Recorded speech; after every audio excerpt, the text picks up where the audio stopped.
80 लाख मतदाता बिहार के वोट करने के अधिकार से वंचित रह जाएंगे। लेकिन मैं दो बातें याद दिलाना चाहूंगा बिहार के लोगों को। एक उदाहरण है महाराष्ट्र का। 4-4 महीने का पैसा एक साथ महिलाओं के खाते में डाल दिया गया था और 26 लाख महिलाओं से पैसा वापस ले लिया गया चुनाव जीतने के बाद। आम आदमी पार्टी के बारे में लोग सवाल करते हैं कि भाई आप तो कुल 83 सीट पे लड़ रहे हैं, तो आपकी तो सरकार बन नहीं रही है, तो हम आपको वोट कैसे दें। तो एक काम होता है सत्ता पक्ष का, एक काम होता है विपक्ष का। हमको वोट दीजिए बिहार के खजाने की रखवाली के लिए। हम इस देश के प्रमाणित सत्ता पक्ष हैं और हम इस देश के प्रमाणित विपक्ष हैं। 22 एमएलए हमारे दिल्ली में जीते हैं, 5 विधायक गुजरात में हमारे, 2 विधायक हमारे गोवा में हैं, जनता की लड़ाई सड़क से सदन तक लड़ रहे हैं। एक ही विधायक हमारा जम्मू कश्मीर में है, वो आज की तारीख में जेल में है इसलिए कि अपने स्कूल अस्पताल की क्षेत्र में लड़ाई लड़ रहा था, पीएसए लगा दिया गया उसके ऊपर। और 10 सांसदों के साथ मैं राज्यसभा में हूँ और 3 सांसद हमारे लोकसभा में हैं। मुझे शायद बताने की आवश्यकता नहीं है, प्रधानमंत्री का जिस जोर शोर से मजबूती से विरोध कर पाता हूँ करता हूँ। हमने बहुत ही सुयोग्य और अच्छे कैंडिडेट शिवशंकर जी के रूप में और डॉक्टर अभय जी के रूप में यहाँ दिया है, बोचहा और औराई में। औराई विधानसभा से शिवशंकर जी जो हमारे प्रत्याशी हैं वो दोनों लोग साथ में हैं। प्रदेश अध्यक्ष जी हमारे राकेश यादव जी वो साथ में हैं। अजय यादव जी हमारे प्रदेश के प्रभारी हैं जो दिल्ली से 3 बार विधायक भी रहे। केशव जी हमारे महासचिव हैं। लोकेश जी हमारे सांस्कृतिक प्रकोष्ठ के अध्यक्ष हैं। राकेश साहू जी हैं। बीपी सिंह जी हैं। अभी जो परिस्थितियां बिहार की दिख रही हैं उसमें 10,000 रुपये महिलाओं के खाते में डाल दिया गया है और ये कहा जा रहा है कि आगे और भी 2 लाख देंगे कि 4 लाख देंगे, क्या क्या बोल रहे हैं। लेकिन मैं 2 बातें याद दिलाना चाहूंगा बिहार के लोगों को। एक उदाहरण है महाराष्ट्र का। 4-4 महीने का पैसा एक साथ महिलाओं के खाते में डाल दिया गया था और 26 लाख महिलाओं से पैसा वापस ले लिया गया चुनाव जीतने के बाद।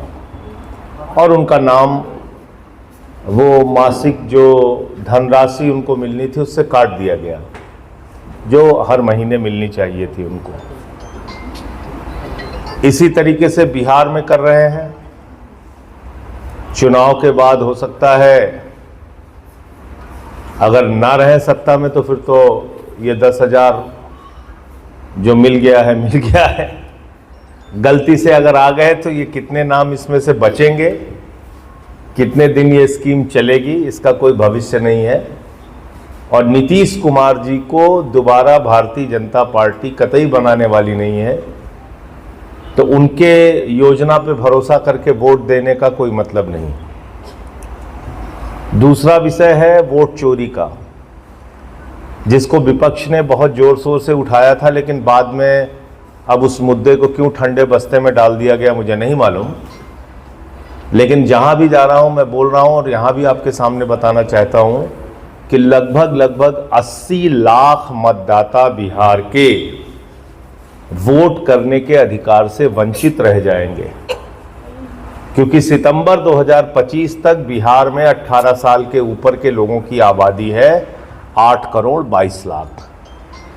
लोकसभा के चुनाव में जिन मतदाताओं ने हिस्सा लिया उनकी संख्या थी 7 करोड़ 80 लाख।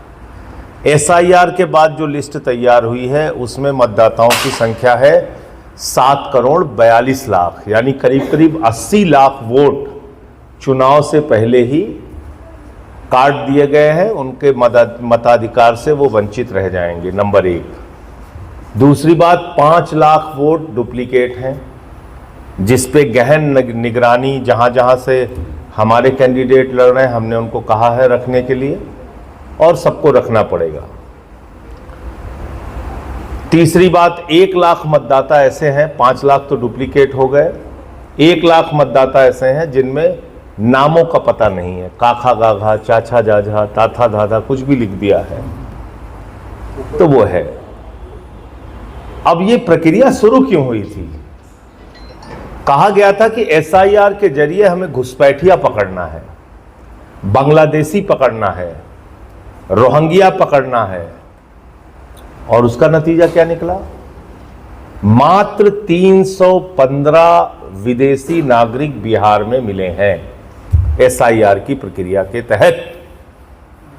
अब उस 315 में 78 मुसलमान हैं और बाकी जो हैं 78 मुसलमान हैं और बाकी नेपाल के हिंदू हैं।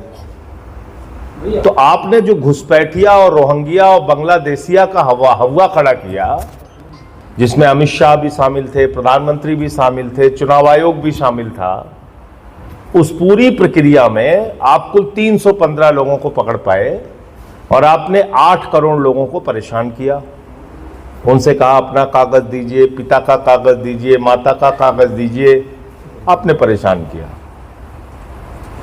तो एसआईआर एक बहुत बड़ा चुनावी घोटाला है जो चुनाव आयोग ने देश के प्रधानमंत्री और भारतीय जनता पार्टी के साथ मिलकर किया है। इसलिए बिहार के लोगों को अगर एनडीए को हराना है तो 2 गुनी ताकत लगानी पड़ेगी।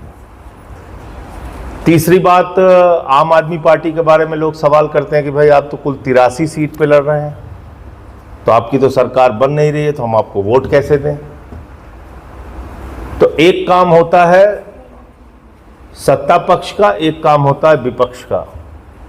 हमको वोट दीजिए बिहार के खजाने की रखवाली के लिए, हमको वोट दीजिए सदन में स्कूल का सवाल उठाने के लिए, अस्पताल का सवाल उठाने के लिए, गांव की सड़कों का सवाल उठाने के लिए, हमको बिहार के लोगों की सुरक्षा का सवाल और उनकी लड़ाई लड़ने के लिए वोट दीजिए। हम ये कह रहे हैं लोगों से, और जो बात कह रहे हैं तो हम प्रमाणित तौर पे कह रहे हैं। हम इस देश के प्रमाणित सत्ता पक्ष हैं और हम इस देश के प्रमाणित विपक्ष हैं। के तौर पे 10 साल हमने बिजली फ्री दिया, पानी फ्री दिया, शिक्षा फ्री दिया, इलाज फ्री दिया, माताओं बहनों के लिए बस की यात्रा फ्री दी और मुनाफे का बजट दिया। पंजाब के अंदर बिजली फ्री दिया, पानी फ्री दिया, सिंचाई 35-35 साल से नहरों में पानी नहीं था, वहां दिया, रोजगार दिया, सरकारी नौकरियां दी, तमाम काम पंजाब में किया, मोहल्ला क्लिनिक का मॉडल दिया, स्कूल ऑफ एमिनेंस बनाया।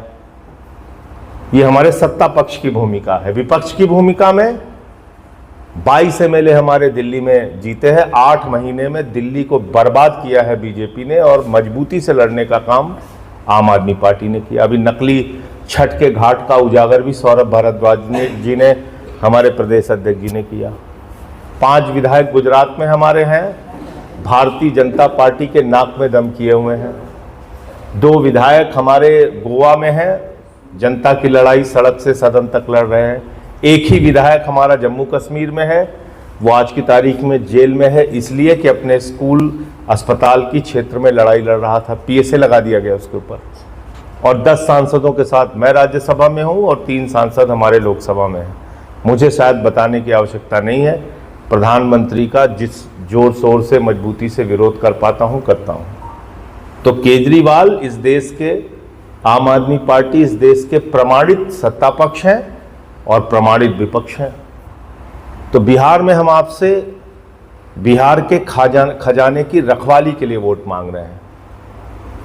71,000 करोड़ रुपए सीएजी के ऑडिट में तमाम योजनाओं में लूट हुई है। किसने किया इसको? किसने स्कूल का पैसा खाया, मिड डे मील का पैसा खाया, बिजली का पैसा खाया, पानी का पैसा खाया? प्रधानमंत्री जी कहते हैं बिहार के नौजवानों को रील से रोजगार मिलना चाहिए, कभी कहते हैं पकौड़े से रोजगार ले लो, यूपी में गए कहने लगे गोबर से रोजगार ले लो। क्यों भाई? आपका भतीजा जो है वो रोजगार लेगा पाकिस्तान से क्रिकेट करा के जैसा हजारों करोड़ कमाएगा, और अडानी को आप भागलपुर में 1 रुपए में 1050 एकड़ जमीन देंगे 10 लाख आम और लीची के पेड़ देंगे और बिहार का नौजवान वो रील से रोजगार करेगा, 10-10 घंटे रील चलाएगा वो, और यूपी वाला गोबर से रोजगार पाएगा। और आप वादा करते घूमेंगे कि हम 2 करोड़ नौकरी देंगे। तो इन सारे सवालों को, इन सारे मसलों को मजबूती से उठाने के लिए आम आदमी पार्टी का साथ देना चाहिए। और हमने बहुत ही सुयोग्य और अच्छे कैंडिडेट शिवशंकर जी के रूप में और डॉक्टर अभय जी के रूप में यहाँ दिया है, बोचहा और औराई में। और मैं उम्मीद करता हूँ कि लोग आम आदमी पार्टी का समर्थन करें, झाड़ू पे अपना कीमती वोट दें। झाड़ू वैसे भी ज़रूरी है राजनीति की गंदगी को भी साफ करने के लिए और घर की भी गंदगी साफ करने। हाँ जी, रुकिए, जाने से पहले मेरे चैनल को लाइक करें, सब्सक्राइब करें और बेल आइकन जरूर दबाएं ताकि कोई भी मेरा न्यूज़ सबसे पहले आप तक पहुंचता रहे। धन्यवाद।